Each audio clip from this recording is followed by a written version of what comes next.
Good morning, and thank you for joining us for today's Daily Market Outlook. Joining me today is Emily from our trading room to tell us more about the recent developments. Emily?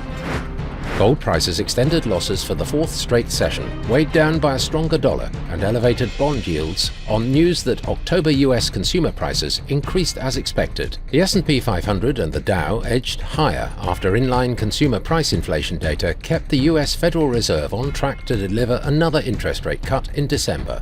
The consumer price index rose 0.2% in October for the fourth straight month. Bitcoin broke through the $90,000 level as its rally showed no sign of easing. The world's biggest cryptocurrency has become one of the most eye-catching movers in the week since the election, and on Wednesday touched record highs, reaching over $93,000.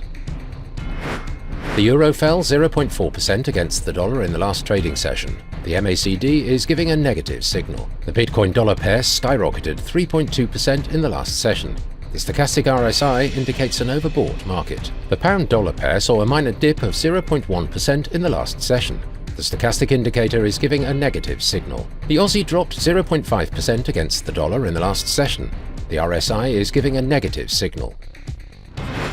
Coming up on the economic calendar, a series of key events will be unveiled, each with its own significance.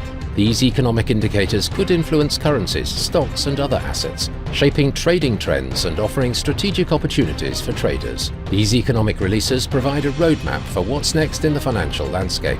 Understanding the potential outcomes will be essential for managing risk and identifying opportunities. We hope that you've enjoyed today's Market Outlook. On behalf of all of us here, we wish you a productive trading day. Be sure to log in tomorrow morning for the latest news and events from the financial markets. Your trusted choice in online trading.